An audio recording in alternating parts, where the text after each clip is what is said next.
नमस्कार dear student, welcome to success career. आज की इस वीडियो में आप लोग देखने वाले हैं रेलवे रिक्रूटमेंट सेल यानी कि ईस्टर्न सेंट्रल रेलवे पटना की तरफ से एक रिक्रूटमेंट निकल कर आई है अप्रेंटिसशिप के लिए। ठीक है, और इसमें आप लोगों को अगर रेलवे से अप्रेंटिस करते तो आपको पता है कि रेलवे ग्रुप 3 की जो वैकेंसी आएगी, पहले जो ग्रुप डी की थी उसमें 20% का विशेष छूट अप्रेंटिस वालों को मिलता है। तो आप लोग इस फॉर्म को जरूर अप्लाई करिएगा यदि आप भी ITI पास आउट हो चुके हैं तो। देखिए, ये form engagement of apprentice training के लिए निकला है अंडर अप्रेंटिसशिप एक्ट 1961 के तहत।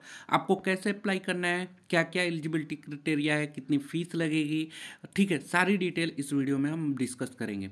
तो सबसे पहले देखिए यहाँ पे ओपनिंग ऑफ ऑनलाइन एप्लीकेशन जो कि 10/11/2023 से स्टार्ट होगा और इसकी ऑनलाइन की लास्ट डेट एप्लीकेशन फॉर्म भरने की है वो 9/12/2023 तक है। तो आपके पास पर्याप्त समय है, आप फॉर्म को भर सकते हैं। टोटल यहाँ पे 1832 स्लॉट के लिए पोस्ट निकल कर आई हैं।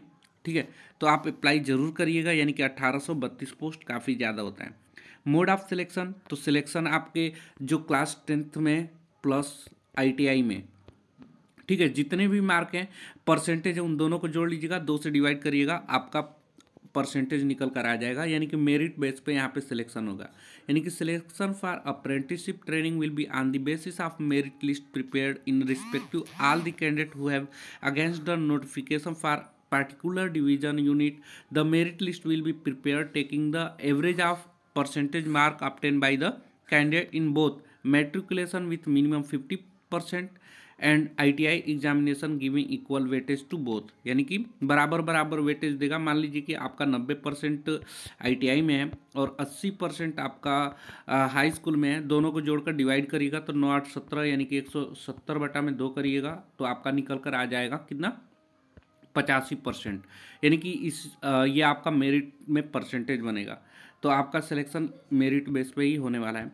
और इम्पोर्टेंट चीज़ों की बात कर लें यहाँ पे, तो टोटल वैकेंसी कितनी कितनी आउट हुई हैं, तो देखिए यहाँ पे डिवीज़न और यूनिट वाइज यहाँ पे आउट हुई हैं वैकेंसी। जैसे यहाँ पे दानापुर डिवीज़न में देखेंगे तो फिटर के लिए 201 है, वेल्डर के लिए 8 है, मैकेनिक डीजल के लिए 37, RAC के लिए 75, फोर्जर एंड हीट ट्रीटमेंट के लिए 24, कारपेंटर के लिए यहाँ पे 9 निकल कर आया है, इलेक्ट्रॉनिक मैकेनिक के लिए 142 और पेंटर के लिए 7, इलेक्ट्रीशियन के लिए 146, वायरमैन के लिए 26, टोटल 675 दानापुर डिवीज़न में है। धनबाद डिवीज़न में देखेंगे तो फिटर के लिए 41 है, टर्नर के लिए 23 है, मशीनिस्ट के लिए 7, कारपेंटर के लिए 4, वेल्डर और गैस इलेक्ट्रिक के लिए 44, मैकेनिक डीजल फिटर के लिए यहाँ पे 15 और वायरमैन के लिए 26। यानी कि धनबाद डिवीज़न में देखेंगे तो टोटल कितनी है, 156 है। ऐसे ही पंडित दीनदयाल उपाध्याय, ठीक है, इस डिवीज़न में फिटर के लिए 285 है, मशीनिस्ट के लिए 2, वेल्डर के लिए 14, इलेक्ट्रीशियन के लिए 23, MMTM के लिए 1, टर्नर के लिए 3, वायरमैन के लिए 40, MRAC के लिए 12 और इलेक्ट्रॉनिक्स मैकेनिक के लिए 92 और मैकेनिक डीजल के लिए 46, टोटल 518 जो डिवीज़न के निकल कर आए पंडित दीनदयाल उपाध्याय के लिए। उसके बाद सोनपुर डिवीज़न के लिए देखेंगे तो फिटर के लिए 21, ब्लैक स्मिथ के लिए 5, वेल्डर के लिए 6, कारपेंटर के लिए 6, पेंटर के लिए 9, टोटल 47 पोस्ट सोनपुर डिवीज़न के लिए।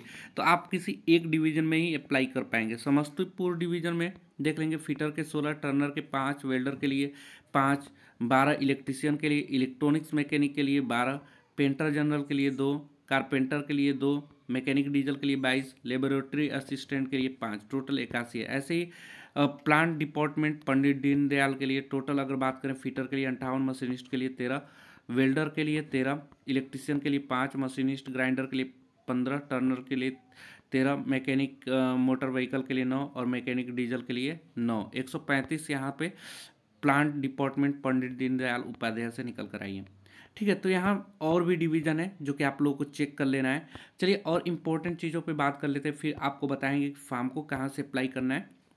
देखिए, एलिजिबिलिटी इसके लिए क्या होनी चाहिए, तो आपका एज जो होना चाहिए वो 1/1/2023 को 15 साल और 24 साल के बीच एज होनी चाहिए। यदि आप अधिक हैं तो यहाँ पे एज रिलैक्सेशन भी मिलेगा 3 इयर्स का। ठीक है, तो इससे आप लोग कर लेंगे।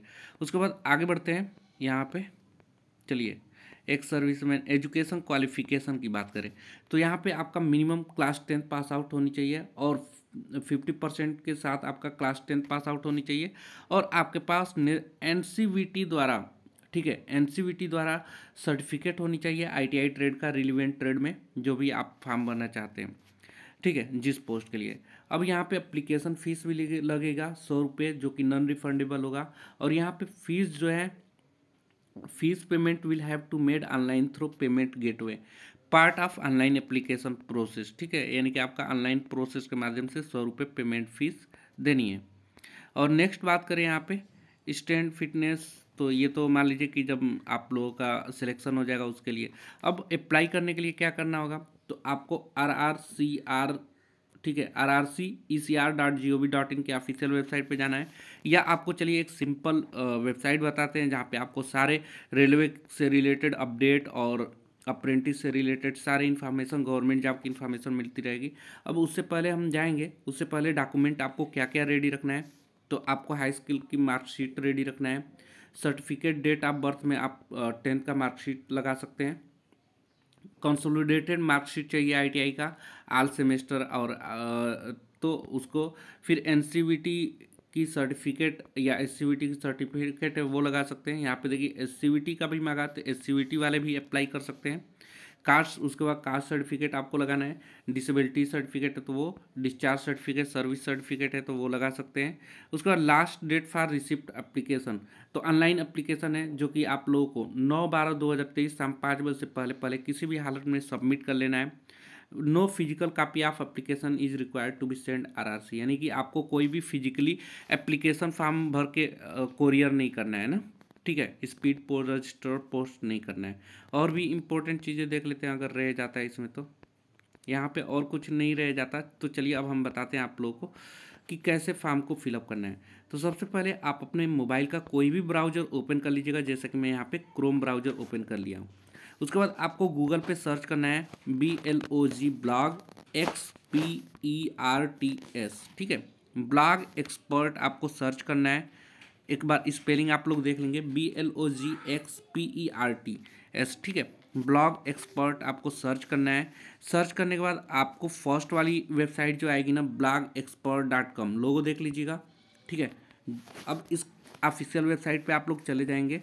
उसके बाद आप नीचे की तरफ आएंगे तो पहले नंबर पे ही यहाँ पे आ जा रहा है, या आप यहाँ पे और नीचे जाएंगे तो यहाँ आपको दिखाई देगा railway ECR apprentice online form 2023, इस पर आप लोग क्लिक करिएगा। क्लिक करने के बाद आप नीचे चले आना है, यहाँ पे डिटेल अगर आपको पढ़ना होगा तो डिटेल भी यहाँ पढ़ सकते हैं, ठीक है।